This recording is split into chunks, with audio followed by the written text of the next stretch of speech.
Good morning, everyone, and welcome to our webinar for this morning. Welcome to the Look Beneath the Surface Human Trafficking Awareness webinar.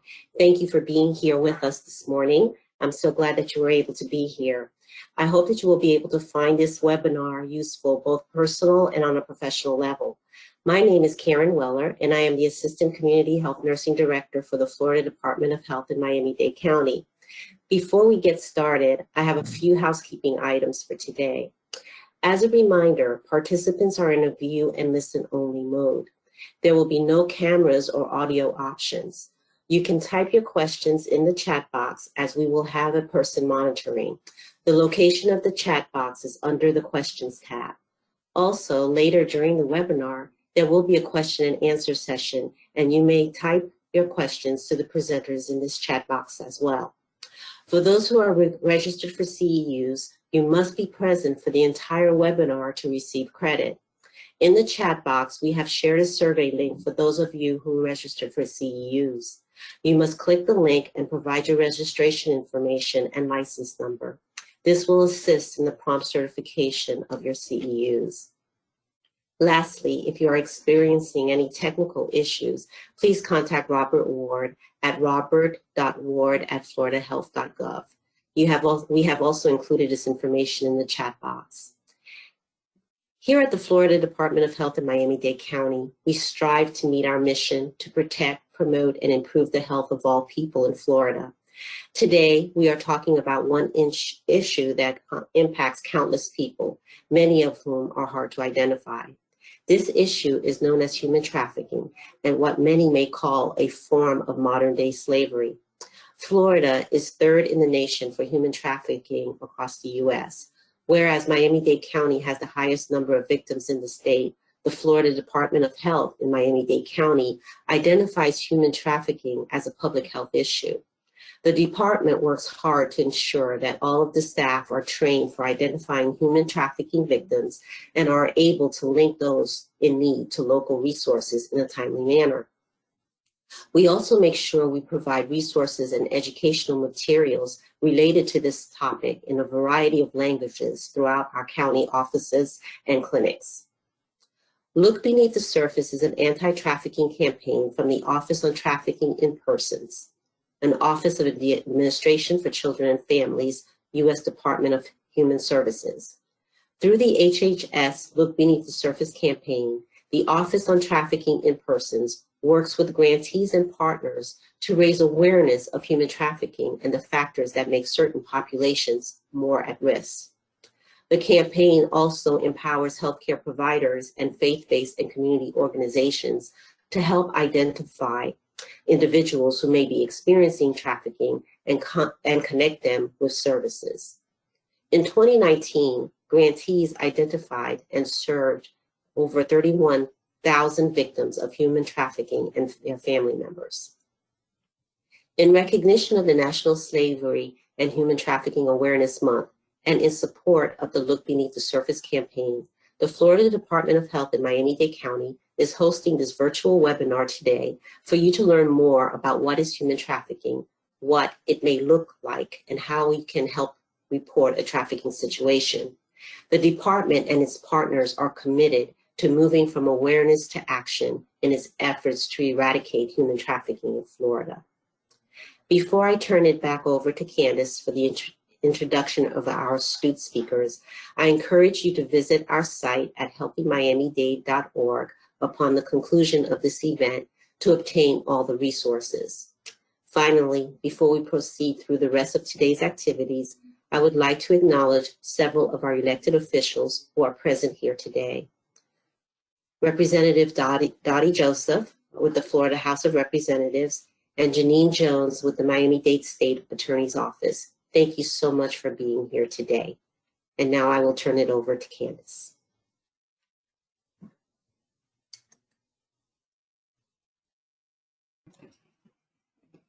Thank you so much, Mrs. Weller, for that warm welcoming and getting us started for today's webinar.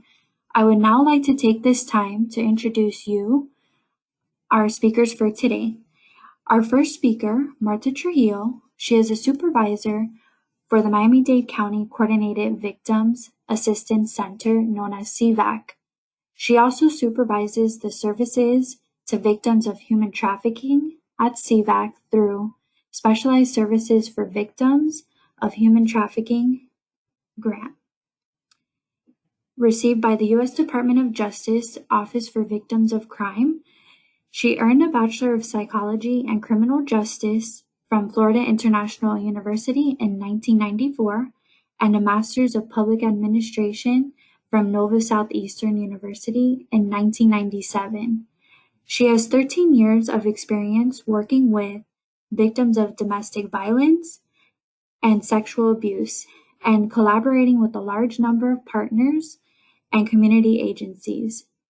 She is a member of the Miami-Dade County Human Trafficking Coalition and chair of the Latino Alliance Against Violence. Our second speaker for today, Ms. Marta Martinez. She is the director of Christie House's program for child sex trafficking survivors, Project Gold, which operates its drop-in center for teen girls. She oversees a staff of 15 full-time employees at the center and works closely with multidisciplinary community partners coming together around cases. She has served Christie House in a variety of capacities since 2007, including in this role, as a therapist for several years and as a board member from 2013 to 2018. At Project Gold and previously in private practice, she provides therapy to female survivors of sex trafficking. She is overseeing Project Gold's U.S. Department of Justice funded program for job training and career development, Bridges to the Future. She is working with the Christie House clinical team on adaptations of evidence-based treatments to identify interventions effective within this population, typically overcoming complex trauma. She has also received her Master's of Social Work degree from Florida International University, summa cum laude. And at this time, I would now like to turn it over to Ms. Trujillo.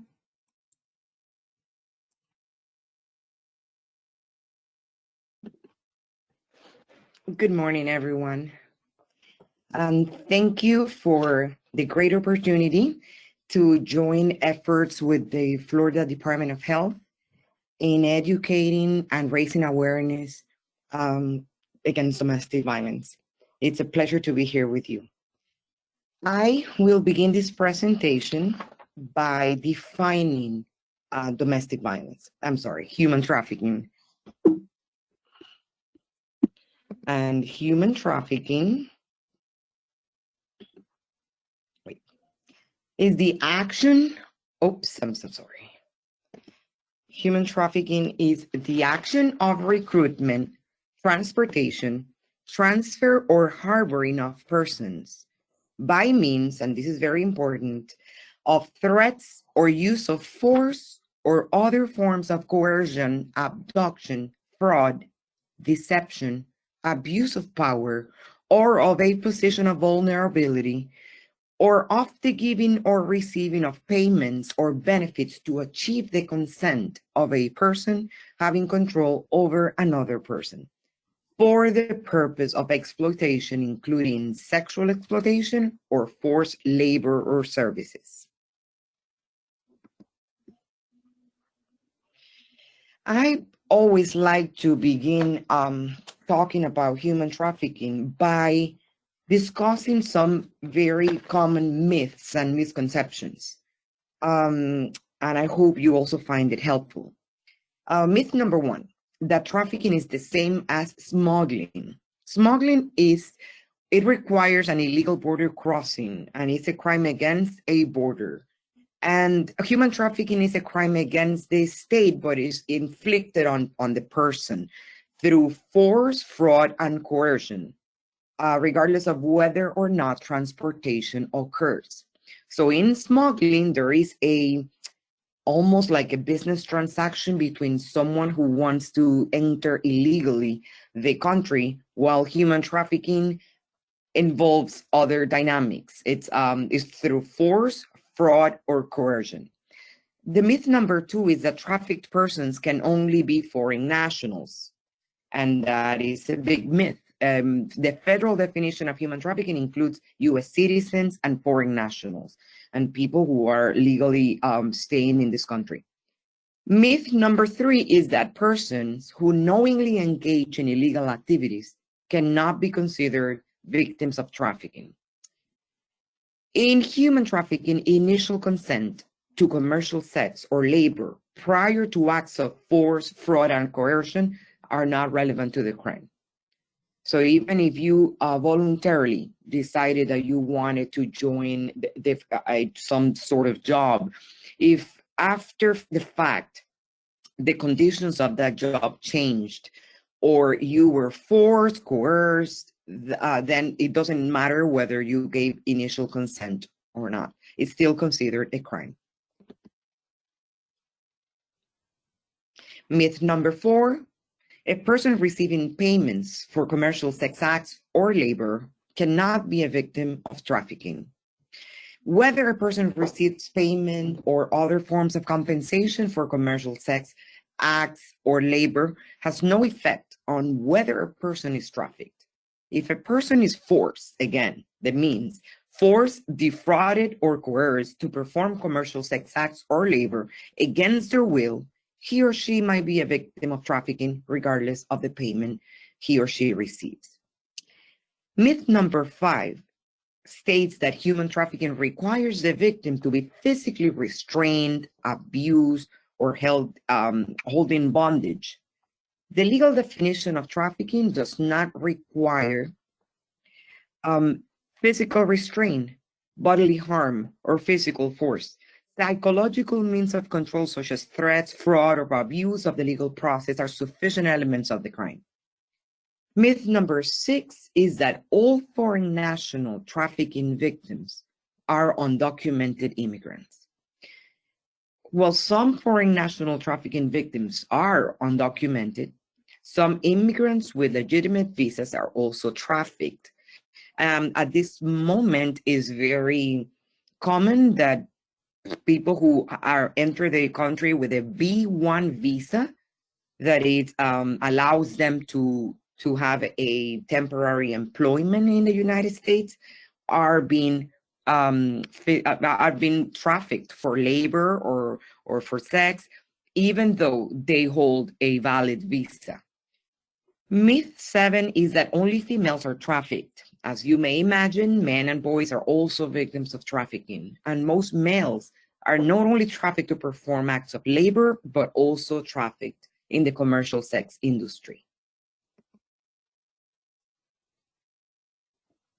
Myth 8 says that all trafficking situations include commercial enterprises, companies, or business entities, or organized crime rings.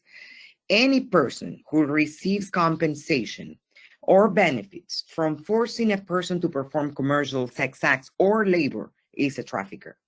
For example, parents who force their child to perform sex acts with the landlord in place for rent may be considered a trafficker under the law.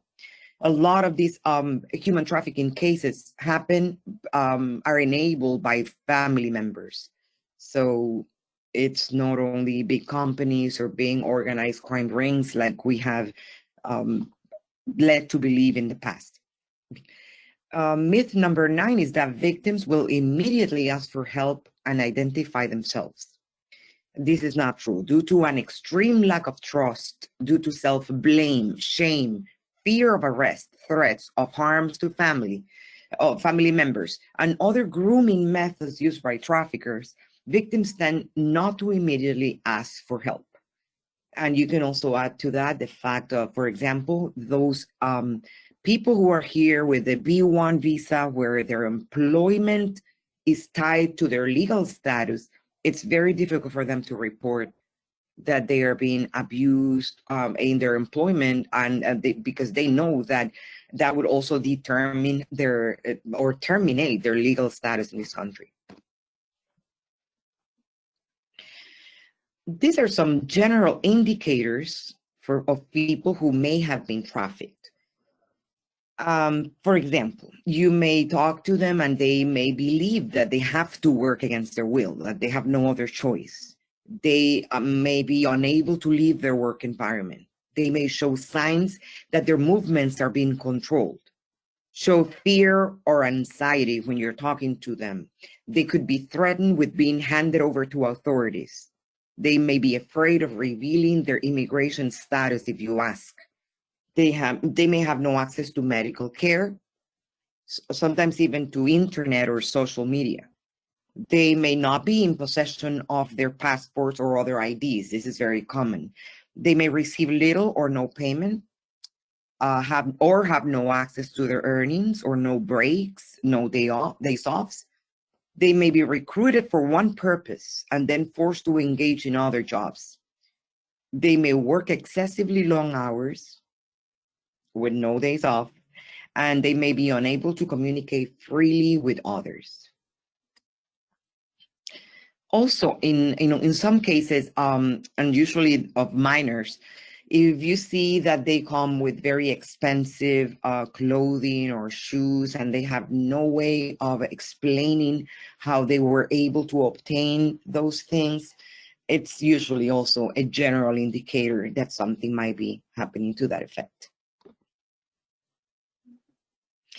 Some health indicators of some human trafficking victims may expose general physical problems like cuts and broken bones, back problems, mental health problems like depression or anxiety, sexually transmitted infections, brain damage, diseases, other drug or alcohol addiction, psychological distress, insufficient food or dehydration, heat or cold overexposure.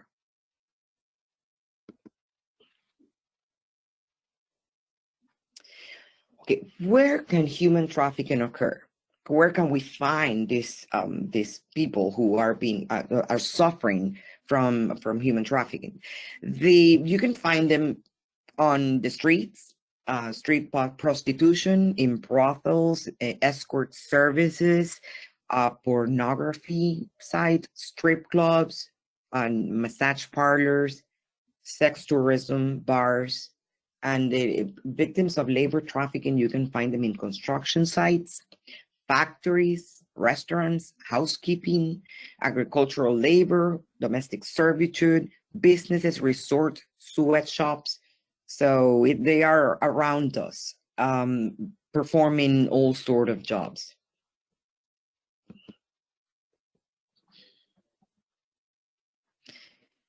How are these victims controlled? Why do they stay in these situations? And it's a complicated relationship. Definitely by use of coercion and threats, intimidation, economic abuse, emotional abuse, isolation, and sexual abuse. It becomes very difficult for them to break free and to find another type of life. Usually these victims are, especially in the sex trafficking world, they become addicted to drugs and alcohol in many cases, not always, and that complicates their chances of leaving the traffickers. Also, the fact that sometimes they form emotional relationships with these traffickers also makes it complicated for them to leave, among many other reasons.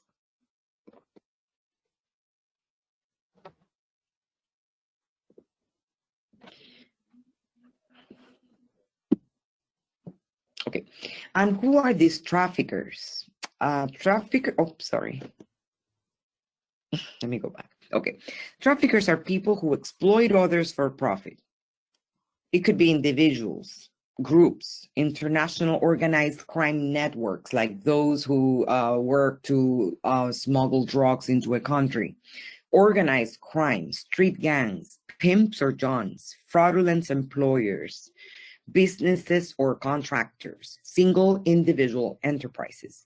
Sometimes we see advertisements of people looking for models, teenagers who want to become famous models in the United States, and those sort of advertisement trying to lure young girls into into the US, promising some sort of a job, and then they end up in this type of situations. Okay, the Miami-Dade County Community Action and Human Services Department has the Violence Prevention and Intervention Division. Our service philosophy is that we strongly believe that victims are uniquely qualified to make decisions for themselves and their dependent children. We respect their choices and honor them in the delivery of services. Our philosophy of service is victim-centered with a multidisciplinary approach. And we also believe in a coordinated community response. What does that mean? That means that we want to be able to offer these victims a variety of services under one roof. And I will explain what that means in the next slides. We use an intervention strategy that is called the Duluth model, based on the city where it was started, which is geared towards increasing victims' safety and batterers or traffickers' accountability through the provision of a multidisciplinary, victim-centered, coordinated services. What does victim-centered mean? It means that we consider the victim first. We listen generously, and we promote victim self-agency. Sometimes victims come here to our offices asking for some services and refusing others. And it is our job to provide to them what they need, what they want. I'm so sorry, what they really want, not what we think they need. And that's how we respect their decisions and their self-agency. We coordinate and collaborate in the victim's interest. We ensure their safety and we seek just solutions for all, and try to hold self and others accountable. The Coordinated Victims Assistance Center, CVAC, is a family justice center.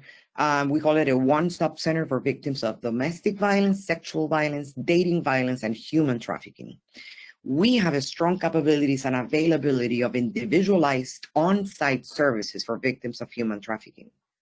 And thanks to the grant that Candice mentioned at the beginning in my introduction, we are able to have one specialized anti-trafficking advocate right here in the office to provide intensive case management while making sure that the human trafficking victims have access to a variety of services. And that's what we offer, a variety of services under one roof in Miami-Dade County.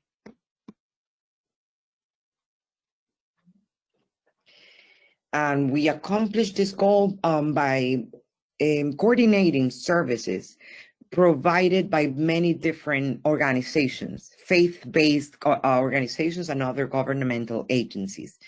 We have memos of understanding with about 39 different community agencies, and we are able to refer our clients directly to them without having the victim bounce around the city, going to different offices to get different services. So CVAC was established in 2008.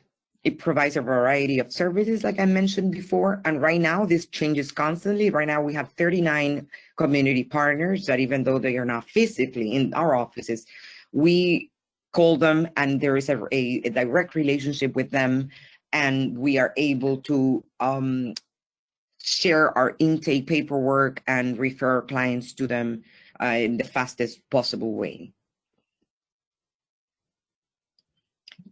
That is a picture of our center. We are located on 2400 South Dixie Highway near Coconut Grove. And we're open Monday through Friday, 8 a.m. to 5 p.m.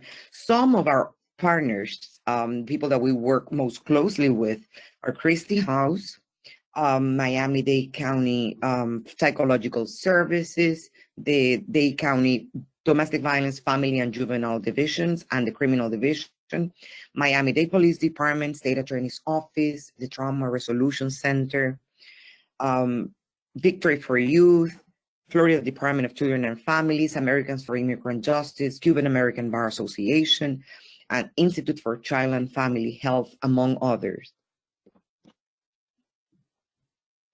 Some of the services that we're able to provide to the human trafficking victims.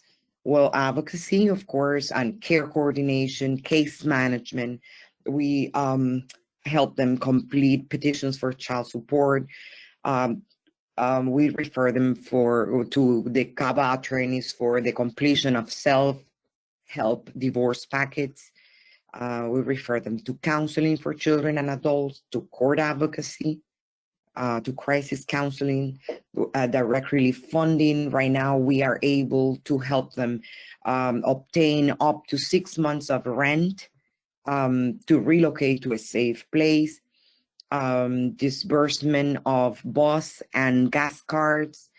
We help them with legal representation, either for a domestic violence restraining order or on a divorce case. We have emergency funds to cover other expenses or licenses, employment services, empowerment or educational support groups, filing of criminal charges, financial literacy, food provision. We have emergency food that we can give people if they need it. HIV testing, immigration legal services. This is one that is very popular, that it's usually needed.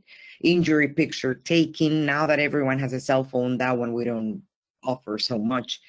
Office of the Attorney General Victims Compensation Claims. We are certified and we help victims with the completion of the claims to get a financial benefits from the Office of the Attorney General when they have been victims of a crime. We help them file for protective orders. We have parenting educational groups, public benefit assistance, relocation assistance, like I mentioned before, transitional housing assistance, victim address confidentiality, and vocational training and shelter services. Those are some of the services provided, the most important ones. And talking about shelters, we have 3 shelters in Dade County, and we are about to open a 4th one in the Cutler Bay area. Right now, the shelters that we have at the Safe Space North, South, and Central. A little bit about the history of these shelters. They were established in 1977, and there's a mistake there in the sum. We have 63 beds in the North shelter, 52 in the South, and 49 in the Central. And the new Empowerment Center, to open very shortly, will have other 60 beds, and it's going to be a state-of-the-art shelter for victims of domestic violence, sexual abuse, or human trafficking. They provide emergency temporary shelter to women, men, and children. They conduct an initial assessment within 72 hours, and they provide crisis counseling, relocation assistance, all the services that I mentioned before, plus the fact that they can stay there for 45 days. And while they are there, everything is covered. Food, everything they might need is covered by the shelter.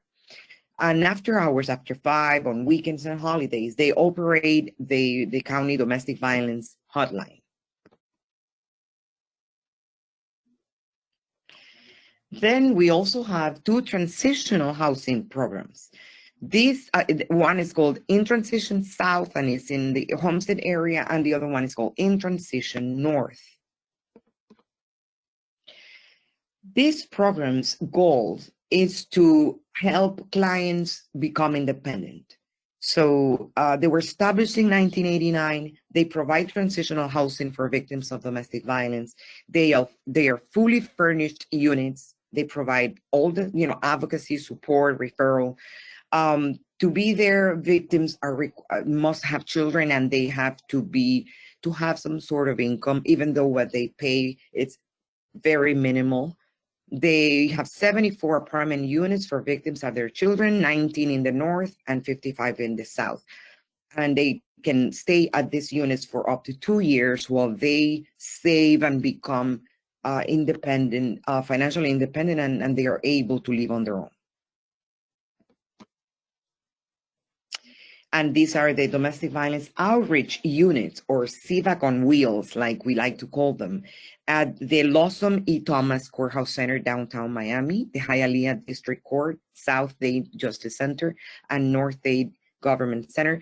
We have court advocates who rotate and go to these different courthouses, offering all the services that we provide at CVAC. They were established in 1992, and these are court-based programs. They are strategically located throughout the county, and they provide injunction for protection assistance and advocacy to support its services, like I mentioned before. This concludes my presentation. I would like to refer you to our address and our phone number in case you encounter anyone. You can call us at any time and we'll be more than happy to help you.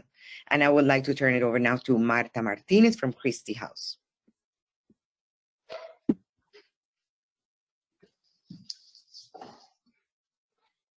Good morning, everyone. I'm so excited to be here with you. And I'll be discussing with all of you today commercial sexual exploitation of children. And I am with Christie House, and I'm the director of Project Gold.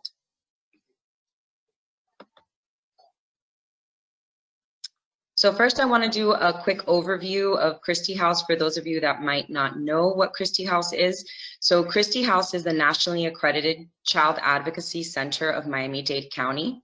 And Christie House began about 25 years ago when a little girl by the name of Christy was found on the streets of Miami-Dade County by patrol officers who realized that there was something a little bit peculiar about this little girl.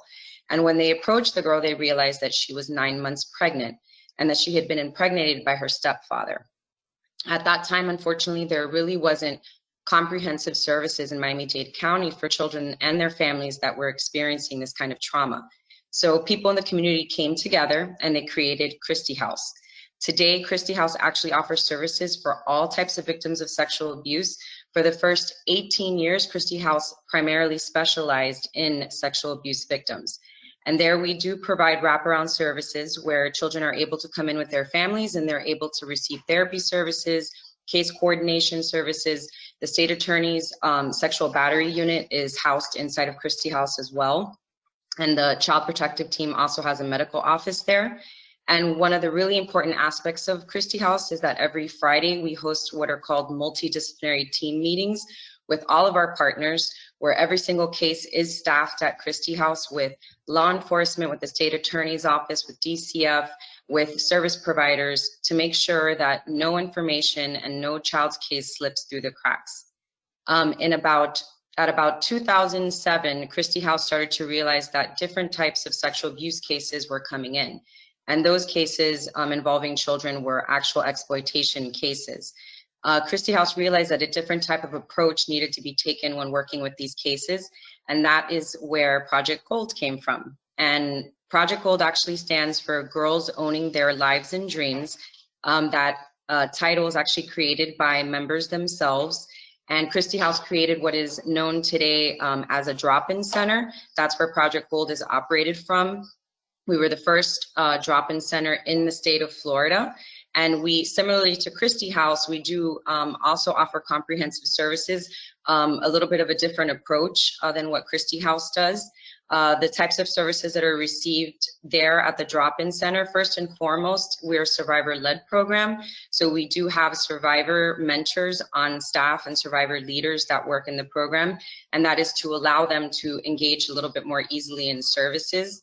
It is also known as a best approach and best practice when working with exploitation victims. We also offer therapy services. We have case management services. We have education and career services, which is also a very important service offered that was missing in the community, and that is our Bridges to the Future program, in order to assist the girls in empowering them to heal and take control of their lives. We really realized that we needed to focus on education and career. And as I mentioned, the survivor mentoring services, as well as group therapy services and transportation services, are also offered at Project Gold.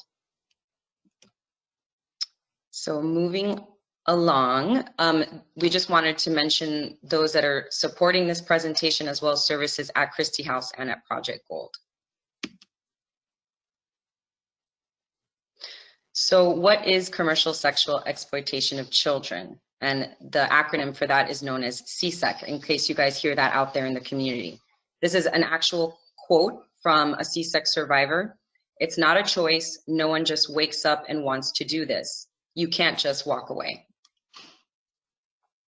So I do like to engage the audience a little bit with me in the presentation. And so I wanted you all to participate, if you can, in the chat box for me in this activity. And we're going to explore a little bit of why it's important to pay attention to the language that is being used when you are working with children that are exploited. So if everyone can, in the chat box, just type for me what you think about, or what do you feel like the community, when they hear the word prostitute, what do you think comes to mind to people in the community when they hear that word, prostitute?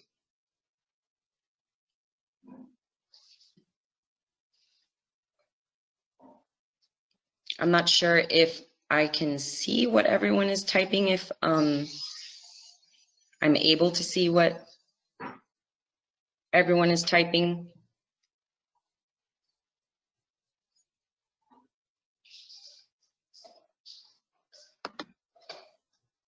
Marta, it's in the questions tab, just so you can see the responses. Okay, thank you so much. In the questions tab.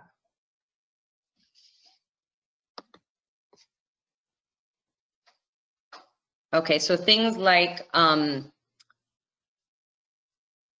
dirty, might come to people's mind. Those are, so a lot of negative connotations. I can't really see what people are writing here, unfortunately. Candace, can you let me know what people are typing? Yes, I'll go ahead and read some of them. Sex for money, uneducated, exploitation, things like disgrace, a choice made. There are the options. Something Absolutely. out of a bad TV show where it is an older person adorned and for around the Okay. corner. Mm-hmm. Thank you so much. So those are some great responses. And as you can see, a lot of the community, when they hear that term, when they hear the term prostitute, it just has a negative connotation to it, and it labels. So when people hear exploited child in the community, what kind of words might come to mind when someone might hear exploited child?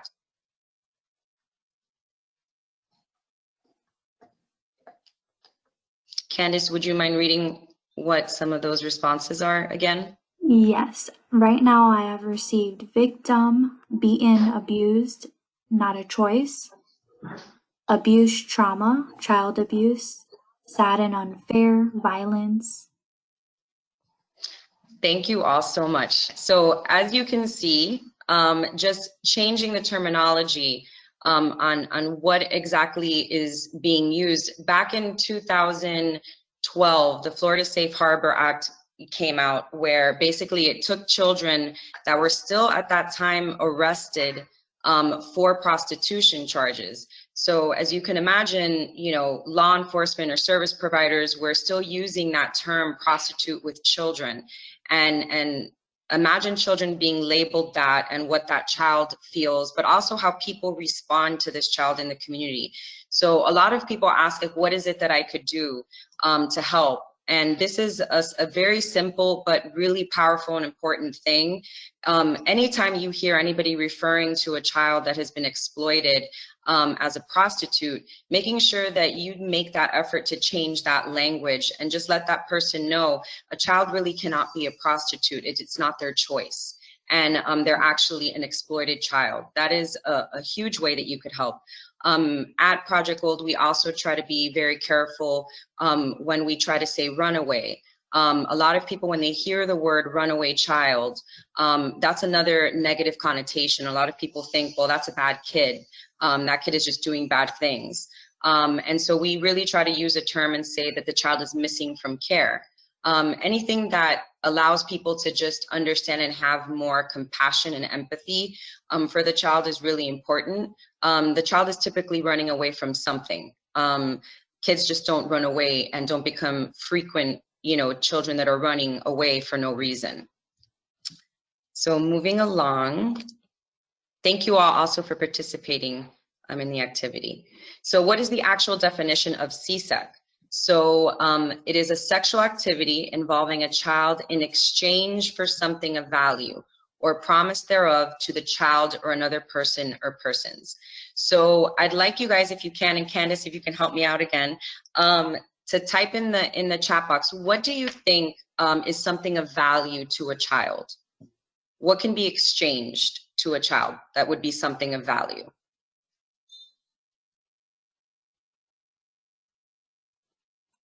Okay, some of them are money, family safety, toys, affection, money, security, gifts, love and friendship, shelter and protection, education, a home. Awesome. Yes.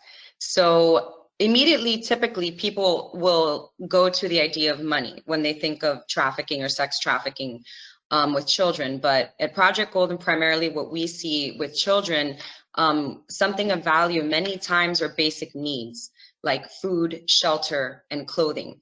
About 50% of the children that I work with from in the program are actually children that are involved in foster care. And many of them are very tired of being in the dependency system. They have been, unfortunately, placed from group home to group home. And so many of them are running away from those situations. And as a result of that, traffickers are waiting to exploit those vulnerabilities and give them a place to stay, give them a meal. A lot of times with the children that I work with, even things just like expensive shoes or cell phones, it attracts young children, or as well as teenagers, new iPhones. Things of that nature are also things that can be exploited. When they're involved in sex trafficking, yes, many times money is exchanged for that sexual act, but the child typically doesn't see that money many times. It actually goes to the trafficker. And as we all know, CSEC is a form of abuse against children. So what does CSEC include? It's forcing or coercing children into sexual acts. The pornography industry, unfortunately, through the internet, there are a lot of child pornography sites. Obviously, these sites are not legal, but we know that they do exist. Many of the girls that are involved in Project Gold have been involved in most of the strip clubs in Miami-Dade County. They are given fake IDs, and it's very easy for strip clubs to just get a slap on the wrist and maybe a small fine because they show that, well, this child actually had a fake ID.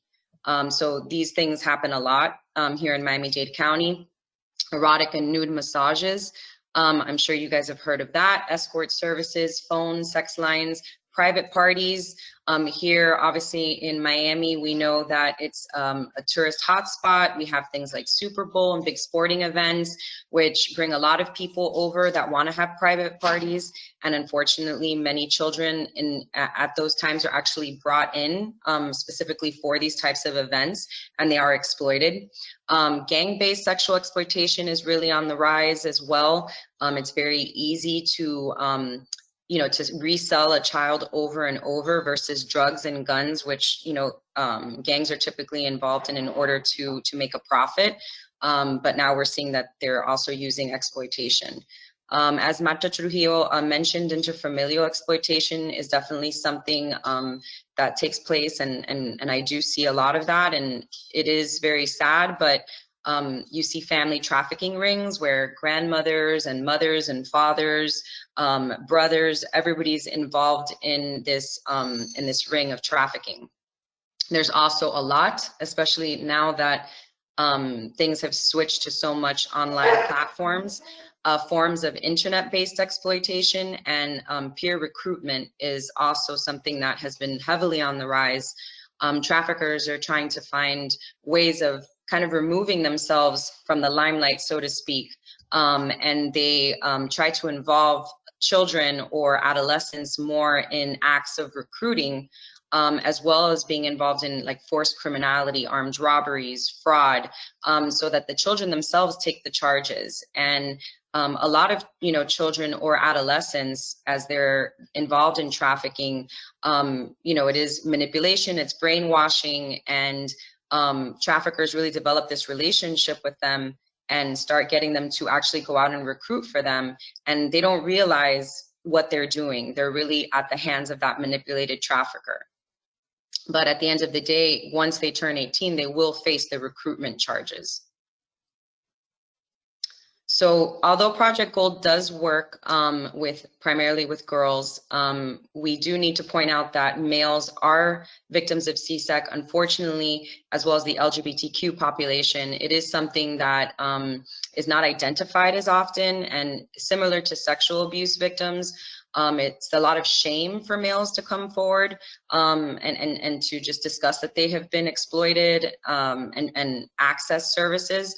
That's something that we are trying to work on as Christie House and Project Gold, and with other community partners, which I'll discuss a little bit later. But there is a huge disparity in it, but it is happening to males, and it happens almost as frequently to males as it does to females. So I know Marta Trujillo had mentioned force, fraud, and coercion.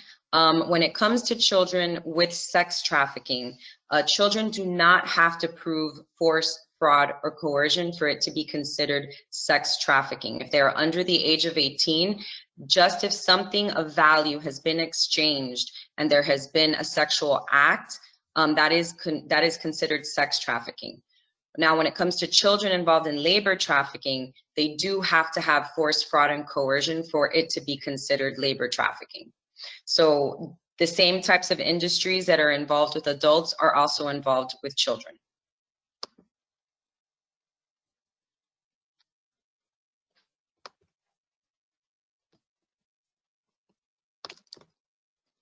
Trying to move on to the next slide, but it is stuck, it seems. There we go. So I wanted to do a true or false activity with all of you. So Candace, if you can help me with the responses, if all of you would like to just type in the chat box whether you think it's true or false. For an activity to be considered trafficking, the individual must have been transported across country or state lines.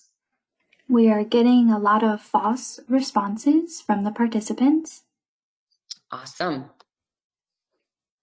Very good. You guys are paying attention. So transportation across state lines is not necessary. And that is something that people sometimes can get confused about, because they just hear trafficking. They immediately feel that somebody has to be transported across county, country, or state lines. And that is false. So next one. Trafficked persons can only be foreign nationals or only immigrants from other countries. If you could type also in the chat box. And at this time, a lot of the participants are also sharing false. Great. So false. The federal definition of human trafficking includes U.S. citizens and foreign nationals. And it is really important to point out, because sometimes the media puts out a lot of mixed messages out there about trafficking and trafficking with children. And here at Project Gold, I would say about 95% of all of the girls that we work with, and I have about 60 girls right now that are presently active within the program, are all actually from Miami-Dade County. So really just understanding that this is happening in your community, in your backyard, with your own children is so incredibly important, and educating the community and others. And people are still shocked when I tell people that, no, these are children from Miami-Dade County. People are really taken aback by that. They think of the movie Taken and think that this is just something that happens to people that are just brought in here from other countries, and that is absolutely not the case. So true or false, trafficking can only be for sexual purposes. I think we've kind of cleared that up for you guys. The federal definition of human trafficking encompasses both sex trafficking and labor trafficking, involuntary servitude, debt bondage, slavery, and sex trafficking. Unfortunately, sex trafficking is really something that the media and the community kind of emphasizes and places a lot more attention to. And labor trafficking is something that happens, and specifically happens a lot also in Miami-Dade County. And I'm going to explain to you guys how we're trying to, as a community, also work on identifying these cases more of labor trafficking, because it is something that even here in Miami-Dade County, with how advanced we are with human trafficking and the services and all of the community organizations working together, we're still not identifying the labor trafficking cases the way that we should be, with adults as well as with children. So what influences demand? And I think a lot of people wonder, how do we have children involved, also in sex trafficking? So the adult sex industry also is something that unfortunately promotes that demand. And most of the time, children, when they're involved in cases of sex trafficking, they are portrayed to be older than what they are. Traffickers, do get them to dye their hair, to, have fake nails on, to have fake lashes on, to get fake IDs. And then they're, taken to a lot of private parties or strip clubs, or, they're placed on the internet sites. And so this is typically a lot of times how, this continues to be perpetuated. The adult sex industry does drive children also to be involved, as there is a demand, and traffickers are going to try to meet that demand. Acceptance of violence towards women, LGBTQ, homeless, immigrant, and other vulnerable populations. Traffickers are going to look for a way that they can exploit somebody's vulnerability. And LGBTQ population has a lot of vulnerabilities, as families might not accept them, or families might actually kick them out at young ages. Anybody that is homeless. Immigrants, we know, are very vulnerable. They're very afraid of getting caught by ICE or being deported. So traffickers will exploit that vulnerability. Acceptance of violence towards individuals in the sex industry. A lot of people think, well, she's prostituting and she deserves it, or she's putting herself in dangerous situations. No perceived consequences to traffickers. I'm sure everybody's very familiar with the Epstein case. And, when they see that there are powerful people in powerful positions that can get away with trafficking, it puts that message out there to traffickers that they can escape consequences. And obviously the whole pornography industry and the internet having a lot of illegal sites and promoting many times young females, 18 and under sites, all of those things continues to perpetuate that demand.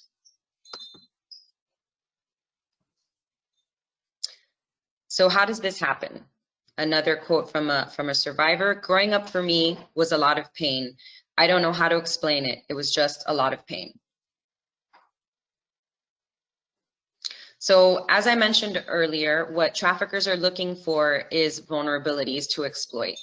And specifically, they try to do that with children. So a child's age and also any kind of developmental disabilities also places a child in a vulnerable position for a trafficker to exploit them. I have many girls in the program that we've worked with that are 17 years old, but they're actually functioning at maybe a 14 or 15-year-old level. And that actually places them at risk of just being very easily manipulated. I like to tell people, again, the messages that are out there are movies like Taken, or even when the media puts out images related to trafficking, it's children that are kidnapped and they have chains around their wrists, and people think of them being tied to beds. And really the everyday reality for these children is mental chains, and again, that their vulnerabilities are being exploited. Children that are isolated, many times single moms that just don't have a choice but are really just trying to support their family, and they're out working, and children are unfortunately left at home. And they're isolated. They feel like there's maybe a little bit of a lack of emotional support. They might go onto the internet, and traffickers may try to exploit that and find them online. Desire for intimate and caring relationships. A lot of these children are just looking for love and affection and attention, and traffickers are going to give that to them, and they know exactly how to give that to them. Any child that has insecurity, low self-esteem, conflict or instability in the home in any way, domestic violence in the home, parents that are getting divorced, Any substance use really creates a lot of vulnerability as well. Poverty, economic needs. Any child that has had abuse or neglect in their history, about 80% of the children that we work with have had some sort of sexual abuse history or domestic violence in the home, as well as substance abuse or neglect. Homelessness, as I mentioned before, foster care, immigration, legal status, and access to technology, which we know all of our kids have and all of their kids want and feel like they need. And obviously any kind of stigma or feelings of blame.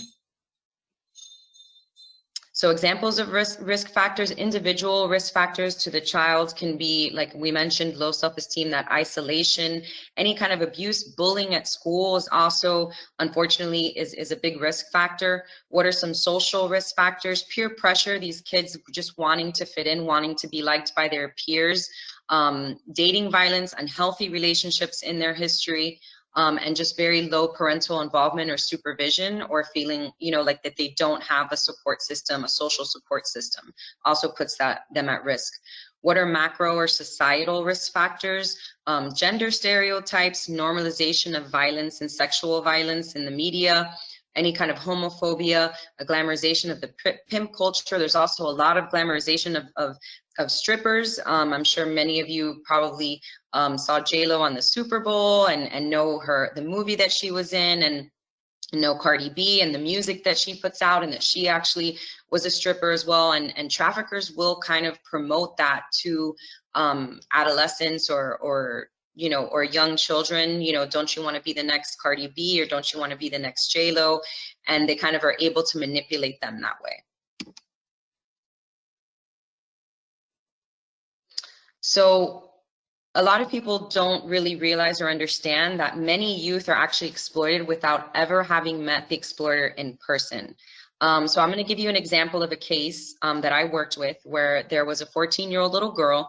Her parents were out working most of the time, and she was home, and they weren't able to really involve her in any activities. She really just kind of had to go to school and then come home. And she was being bullied at school. She felt like she didn't fit in culturally, and she would be online. Basically was her activity or her outlet to meet with other people and to socialize. And she met a trafficker online. She didn't realize it was a trafficker. Eventually he presented herself as though he was her boyfriend and her support system. One day he asked her if she would send him a picture of her in her bra. She did, and she sent him the photo, and he had all her information. He got her parents' information, her school's information. He began to threaten her that he was going to send her parents this picture that she had sent, and that he was also going to send it to the principal at school. This little girl was terrified, obviously, that she was going to be embarrassed and get in trouble with her parents and at school for what she had done. And so he began to force her for about a year and he would record her performing all different types of sexual acts just with her webcam. And finally, after about a year, she was able to disclose this to a school counselor, and the FBI got involved in the case. This man was located in a whole other state and had been using her material and posting it on child pornography sites. They were never even able to catch this man. So these are things that happen with children, and they happen frequently, and children are actually more at risk with what we're going through right now with the pandemic and everyone having to be online, even for school purposes.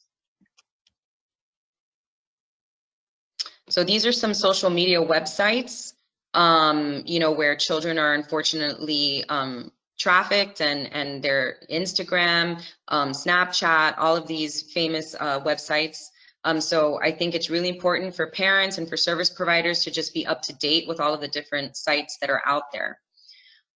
Victim identification and engagement. I needed someone to talk to me. Like, everyone makes mistakes, to tell me, it's going to be okay, and I'm better than that.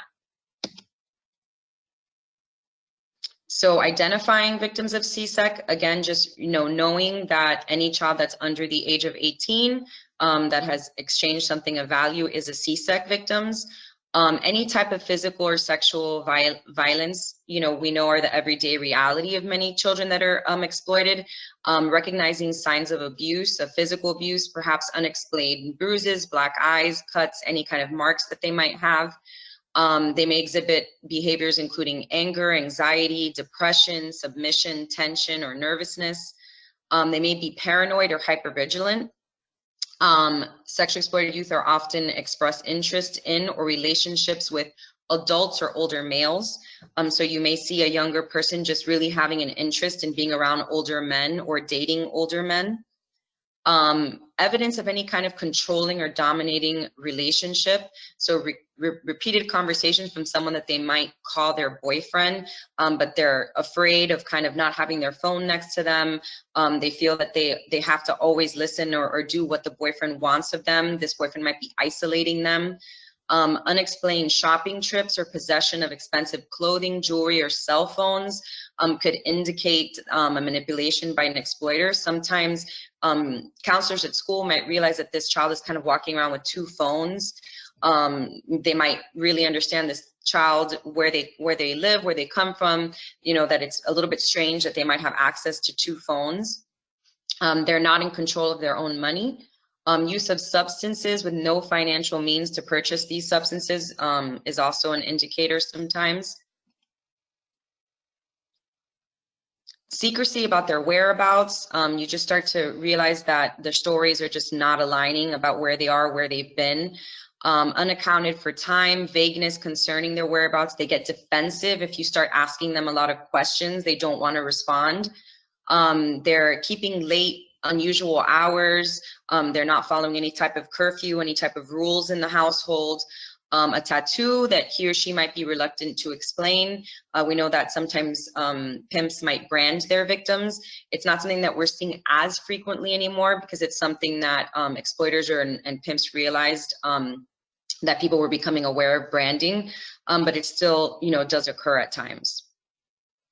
So if you see a child wearing new clothes of any style, getting their hair done and their nails, again, with no financial means to do so, drastic changes in their appearance, consistent or unexplained absences from school. These children might be truant. It might not be that they're going out at night and they're missing at night. Now traffickers have actually started to just have these children skip school.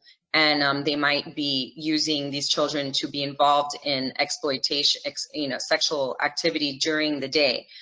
So there's different ways that these things happen, and usually trying to paint the picture and seeing if there's one or more, and it's usually more than one of these that's involved, you start to kind of get to, an idea that perhaps something might be happening.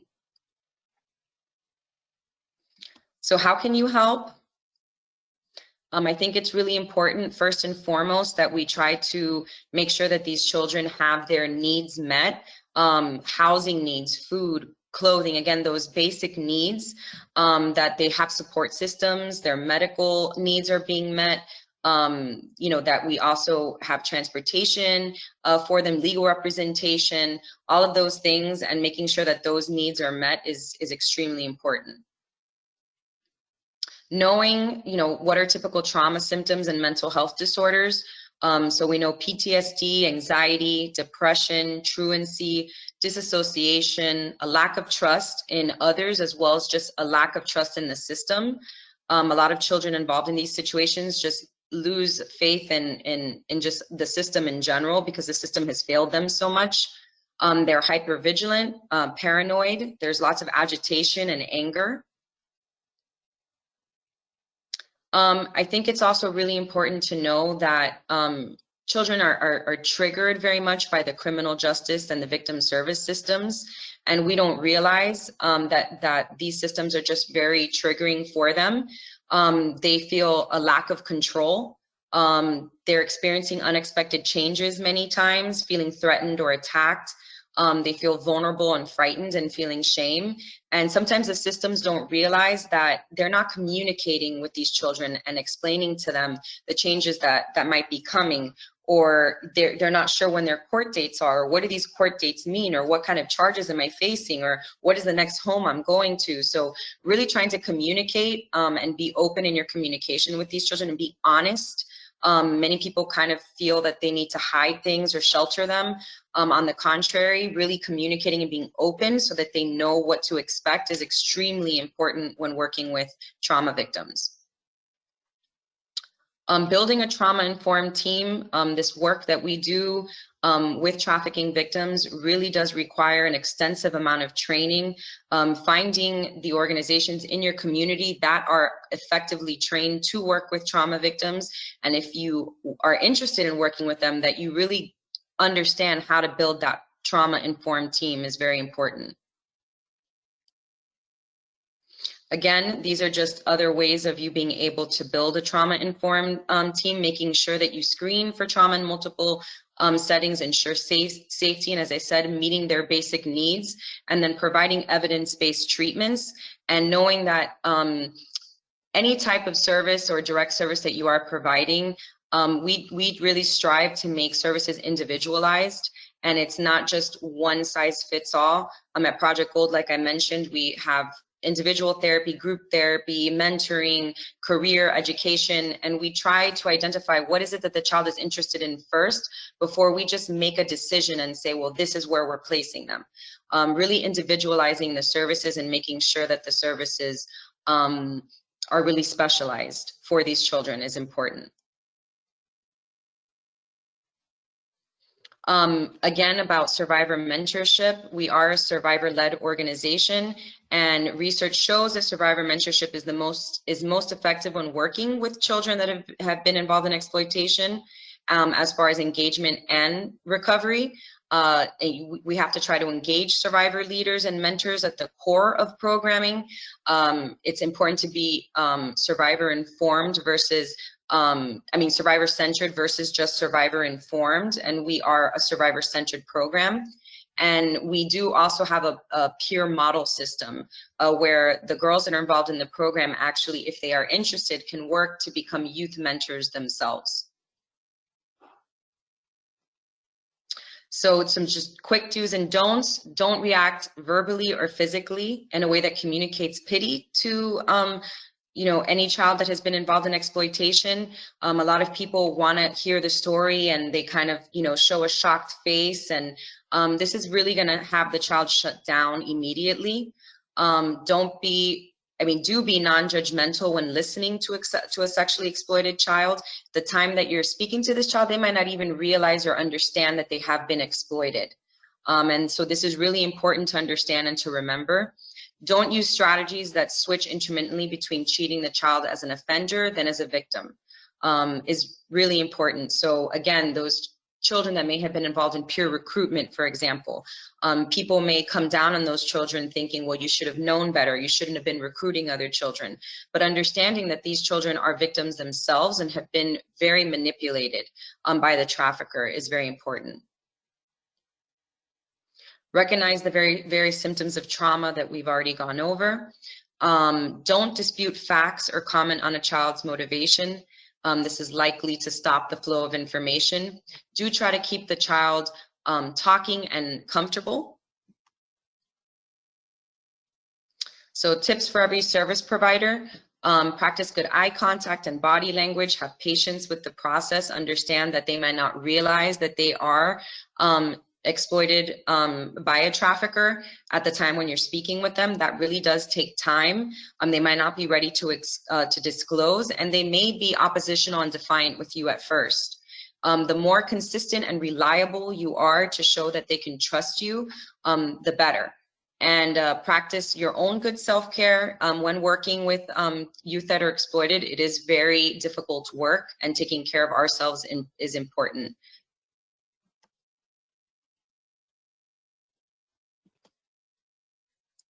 So here's just some quick statistics I think that we've gone over already about Florida.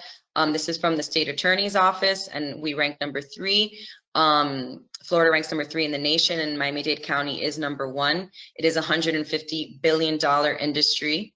And these are just a little bit more about our local Miami-Dade County statistics. I'm trying just to go a little bit quickly because we have not that much time left. As far as when you're trying to get information on trafficking of children or adults, it is important that you know where to access the correct information. There's a lot of misinformation in the world that we're living in right now. Going to Polaris, which is the National Human Trafficking Hotline, which is funded by the Department of Justice. This is a great resource, along with this list of other resources that I'm putting up.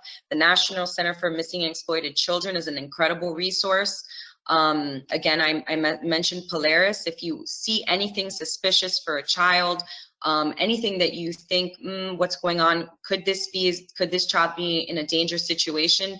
You can go to Polaris. You can text Polaris anonymously and let them know what's going on. And you obviously can contact the hotline here in Miami-Dade County for reporting abused children.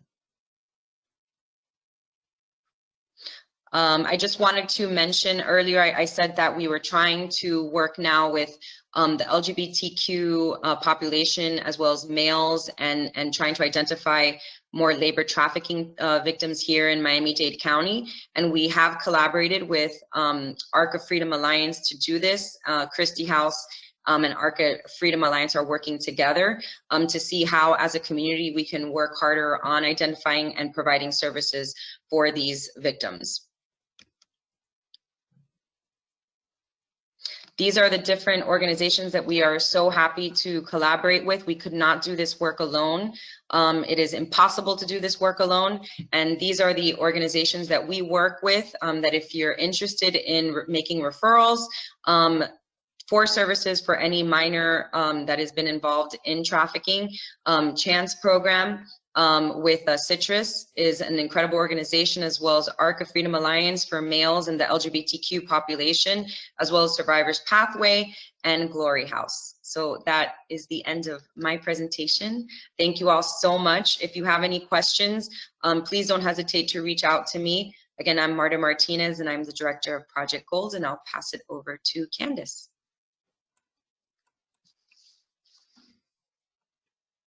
Thank you so much, Ms. Martinez and Ms. Trujillo, for your presentations today about the importance of human trafficking and being able to recognize these victims and how to respond if we see something. We are now going to begin our Q&A session. As a reminder, please type in any questions you may have for the presenters in the chat and question box, and I will now turn it over to Brianna. And thank you all for participating in the questions as well. Thank you, Candace. We've actually received quite a few questions in our chat box. Just like Candace mentioned, if you guys have questions, please feel free to put those in the chat box and we'll read them through. The first question that I actually have in our chat box is for Ms. Martinez, and it says, what are the appropriate replies or statements to tell a victim when we hear for the first time of their story as a victim of human trafficking? That's a great question. I think an appropriate response is, probably something along the lines of, that must be really hard, what you've experienced, I'm here to support you. I think trying to avoid, and people's, I think, immediate response or reactions is to, kind of ask more questions about what's happened to them. I think letting them lead, for them to even disclose that is something that is extremely difficult. When they reach that point of actual disclosure, it usually takes children, from my experience and what I've seen in working with Project Gold, sometimes up to 3 months to really even feel ready to disclose and to really kind of wrap their head around the fact that they were actually even exploited. So just, treading, I think, lightly, just letting them know that you're there to support them, that what they've gone through has probably been difficult for them, and keeping it kind of general and avoiding, again, those kind of detailed questions about their history. Awesome response. Thank you so much. The next question I have is for both of our presenters. It says, how do you retain these individuals in your programs and for how long?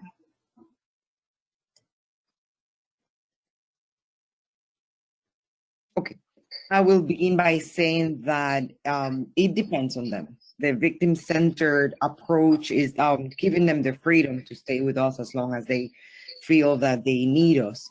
We have been assisting some clients for 2 years and others for a month or a few days, and they have relocated to different states. So it really depends on the specific situation of each client. I'd like to say for Project Gold, one of the really important aspects of the program is like Marta's mentioning, that victim-centered approach. It's really unconditional support. I think that is important. We tell the girls that once they're a member of Project Gold, that they're a member for life. So that means that we have girls that are with us, you know, after they turn 18 till they're 22, 25. They're basically always welcome to come back for services. And so it is that safe space, that unconditional love and support that really, really is at the heart of the program and continues to keep them engaged and involved. Thank you so much. The next question that we have submitted, I believe this might be for Ms. Martinez. It says, how do you address the families that are exploiting their children? Do you remove the child from the home and place with another family member? Yeah, I mean, so it's not our job. That's DCF's job to remove the child, but absolutely. I mean, we work you know, hand in hand as multidisciplinary partners with DCF, with the state attorney's office, with law enforcement, with Citrus as a service provider. And when something like this is happening, yes, the child is removed from the home, and we all do everything that we can to. They usually go into a specialized home with Citrus, where there are actually specialized homes for children that have been involved in trafficking. There's presently about 15 in Miami-Dade County that are specialized homes for human trafficking victims.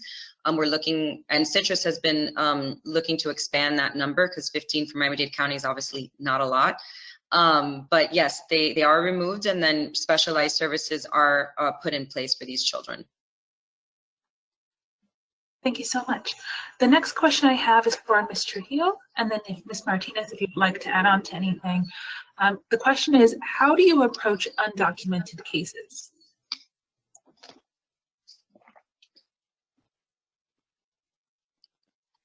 I unmuted myself. In our case here, we the clients come to us referred by the police, by many different agencies. They come to us and they are very fearful. Many of them have a lot of misconceptions of what can happen to them. They are afraid to contact the authorities. The main thing they will tell over and over is, he told me that he was going to turn me over to ICE. He was going to call immigration on me, and I'm going to be deported, and my kids are going to be here by themselves, and things like that. So first of all, we educate. We tell them the truth. And we tell them that we're going to do our best to help them with their immigration status. We refer them to Americans for Immigrant Justice. There are different visas that they can apply for being victims of domestic violence or human trafficking. There is the T and the U visas. And we are very honest with them. We have many success stories, but that doesn't mean that some people have not been actually deported, even after collaborating with the state, with the authorities. So it is a risk, but we also try to educate and tell them tell them a little bit, what kind of life are you living? I mean, you can't live in fear your entire life. And there is a big chance of success, and we're going to try to help you. But we don't deny to them the fact that there is another possibility as well. And now we work hard to try to make a success story out of whatever they're going through, and so that's basically it. Thank you for that. The next question I have is, do either of you provide any parent educational outreach to help identify more victims? Yes, Christie House. So if you actually go to christiehouse.org, there are a lot of trainings that Christie House offers that are virtual trainings that are for parents to educate parents on safety, on internet safety, on all different types of abuse in general. So if you actually go to, and they're all free, by the way. So please, the more educated everyone is, the safer our children and our community is going to be. And I wanted to add that we are working, for example, with Dade County Public Schools and Dade County Public Schools Police. We have a conference on the 29th geared towards educating school counselors and high school students to identify these predators online and to identify human trafficking. Marta Martinez is one of our guest speakers from Christie House. And so the ongoing education and conferences and Zoom webinars and all that with the school system and students and parents, we're trying to do that. Great. We just received another question. It says, what are your views about teaching physical anti-abduction prevention and physical self-defense escape trainings for either presenter? I think it's great. I'm all for it. I'm sure Marta is too. Yeah, sure. All for it. Yes. Great idea. The next question we have is, can you speak more on the mental health component? I can imagine that these youths are brainwashed by the culprit, and this is directed to both of our presenters. So the mental health component, it is probably a whole training in and of itself that we actually do. Typically the trainings that we offer a lot of times are actually 3-hour trainings. So we will be doing a more thorough presentation. It's actually called the CSEC 101 training. If you're interested, yes, these youth are extremely brainwashed by the traffickers, and sometimes for years and years. They've been isolated from support systems. We say that what they have is called trauma bonds with their traffickers. And so breaking those bonds is not something that's easy. And many times they're not ready for individual therapy right when they start coming into services. And that's where that survivor mentor piece is extremely important, to have somebody that they can relate to, that understands them, and that can build that trusting relationship with them in a way that nobody else can. And that's a big component of the program. And again, it is starting to show that it's best practices when working, especially with exploited youth. So we have that, and then we do obviously try to make sure that with the help of the survivor mentors that we do get them into evidence-based trauma therapy services, which we also provide at Project Gold. Which is called TFCBT, if you're interested in looking that up. And Christie House also does provide trainings and education in the community on this evidence-based intervention. And I would add that it's extremely important to give the appropriate care when you feel that someone is in need of mental health assistance, help. It doesn't have to, even if it's an adult or a child. We live in a time where individualized time, attention is rare. Now, because of the pandemic, a lot of families have been spending more time together. I don't know if that is exactly quality time, but there's a lot of screen time. Children are in front of a computer the entire day, and they feel lonely and they feel unloved. Even kids who have even adults who have a lot of attention sometimes feel either their self-esteem is very low, or they don't get enough love, or their psychological needs are not met. So this is important, to take care of yourself. Don't underestimate it. Don't undermine it. If you see a teenager telling you that they need more attention or that they're not feeling okay, it's hard, but contact the health insurance and find out what the health benefits are, or who can help them.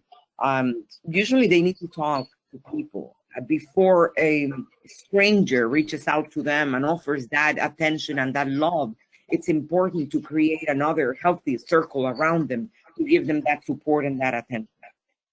And I think just piggybacking on what Marta is saying, that's so important too, is just the type of services, that are given to these children, that if they have experienced any kind of, trauma, or they have been involved in trafficking, there's a lot of people, because it's become such a hot topic, that are saying that they're offering services or want to offer services, but really finding, you know, the specialized services and the people that have been appropriately trained to work with these children is incredibly important, because it can be extremely damaging if they are not receiving the appropriate type of services.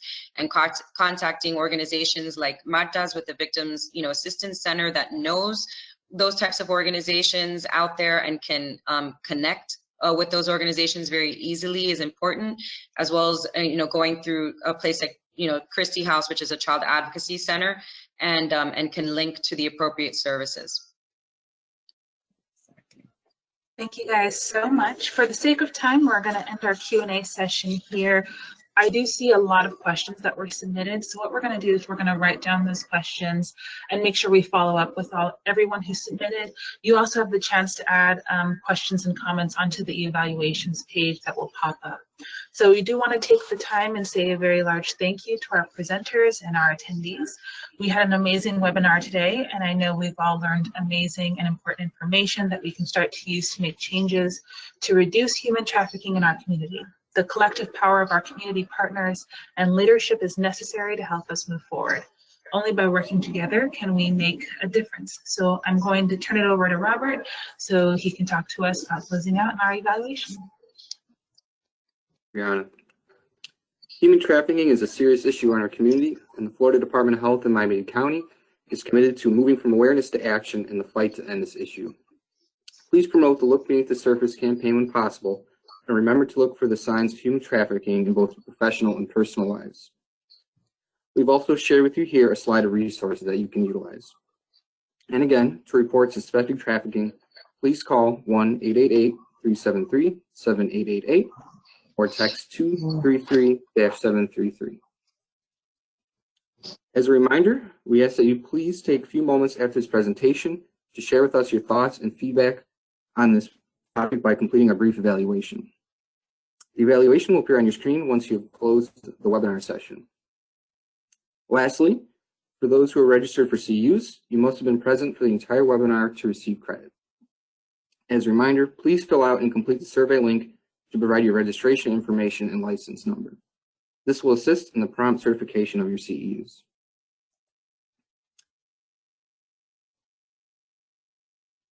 This webinar is now adjourned. Thank you again for joining us, and have a great rest of your day.